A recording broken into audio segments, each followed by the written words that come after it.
Hi guys, Backwaters Brenton here, making another quick video. It's getting pretty close, so I decided to put some railing on the back. A lot of people were telling me that that's what they would do, and I agree. I had this railing laying around. I was able to kind of modify it to get it to work. I also incorporated in this dinghy motor mount to carry the motor when it's not on the dinghy, obviously.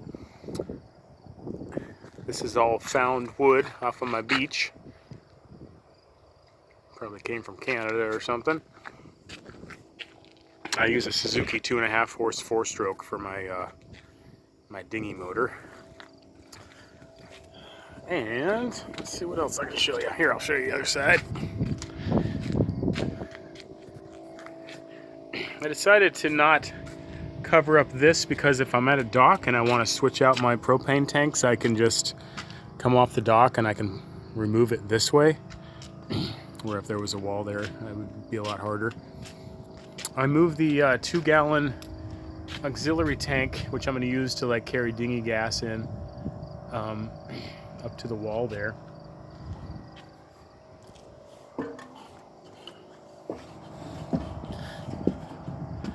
Kind of what it looks like up top here.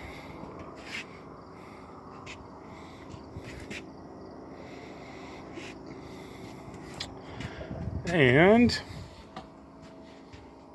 I'm not sure if I've shown you guys this yet, but I took some soda crates and made some places to put, you know, stuff, more storage.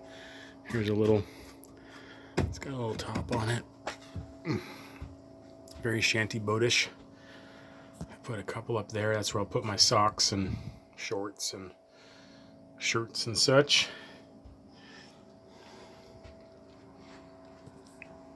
And I decided, actually, my friend Marcia came up with this idea, and I totally agreed.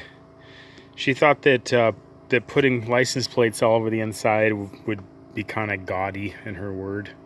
So she recommended this on the inside of the front railing. And what I did is I put states that I'll be spending time in on this trip. So we got Florida, Minnesota, Missouri, Michigan, Wisconsin, there's Alabama back there, and Kentucky. I need to get one for Iowa. I guess I've never bought a car from Iowa. And I need to get one from, well, I guess Mississippi and Tennessee. So on this trip, I will try to find some old license plates and add them to that collection. So, yeah, this is gonna be home. I'm excited. I talked to Lloyd today with Lojo, I think, yeah, Lojo Marine. He's doing the, he's also doing a Shanty boat trip. He built one out of a pontoon boat. If you haven't found him yet, if you found me but you haven't found him, just look in my subscriptions list and you'll find him. But it's, I think, spelled L-O-J-O Marine, Lojo. His name is Lloyd. And he's leaving like next week. And I think we're going to cross paths. It's going to be awesome. I switched these around. These are just little things, but remember I messed those up when I was putting it on, and I was able to take them off and shove them under there, so now they're like the others.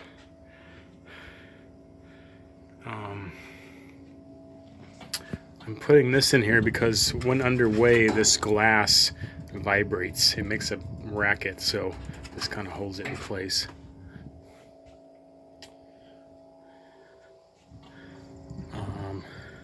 So yeah, you know, I'll run this by anybody that's interested and might have opinion on this. Been getting lots of good advice on it, and please keep it coming. So every boat should have an auxiliary motor, in my opinion. And I've been thinking about how I would do it on this one.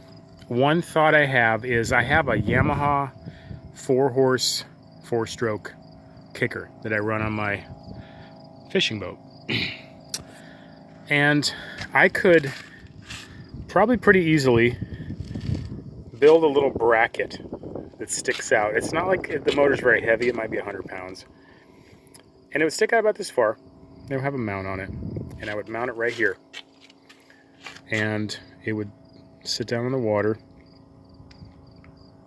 And I could just crawl out there, step onto this, which I already do when I prime the main motor. I could pull start it. And I think this would overpower it in the sense of it would work as a rudder. So I'd set that 4-horse just straight, and I think that would probably steer it. I could do what I do on my fishing boat, and I could have a bar going from here to the 4-horse, and then it would, you know, steer the 4-horse like this. I probably don't have time to do that before I leave. So, and there is a couple things on this boat I've decided I'm going to wait and see kind of how this goes. Oops, sorry about that. Solar panels, I have a little just trickle charger I'm going to put on the batteries, but I'm carrying a Honda generator for 110, which also has alligator clips for charging. So if I ever run the batteries down to nothing, which I'll try really hard not to do, but if it happened, I could always use my generator. I do like the idea of solar panels. I actually have a bunch of them that I just have not set up at my house yet. You know, endless projects. I'm sure a lot of people can relate. But if this boat comes back in the spring and it's the cat's meow, then I'm going to put some solar panels on it. I'll probably put an auxiliary kicker on it. And a couple other little niceties that I don't necessarily want to do right now to this, just because I've probably done more work to it than it's even worth. But we'll see. It could really grow on me. I mean, this boat certainly has grown on me. I hope it's everything I'm hoping it's going to be, but you know, until you actually do something and use a boat for a while, or you just don't know how it's going to go. So you want to minimize your investment. I probably have about $8,000 into this, what you're looking at right here. I'm going to do a video eventually to kind of break that down for anybody that's wanting to build something like this, like a shanty boat. I mean, I realize I'm calling this a shanty boat, and the truth is it's a trailerable houseboat, and it doesn't have pontoons. It has hulls. It's actually a catamaran, but I've been calling it a shanty boat mostly because it's been a total rebuild. I mean, the boat wasn't usable when I bought it. I mean, it did float, but beyond that, it was falling apart. So, my right, I've decided is if I'm going to rebuild it, I'm going to call it what I want, and I'm calling it a shanty boat. So a modern day shanty boat, or you know, something like that. So I'm sure, you know, the definition of shanty boats is more varied than I'm giving it credit for. So yeah, okay. Yeah, I'll do a video on just like costs, but I think I figured it out today. I'm into this about $8,000. And if I go to sell it, I imagine I could probably get $8,000 back out of it, as long as it's roughly in the same condition as what it is now. But we'll see. It's not about the money. Can't put a price on fun, so fun and adventure.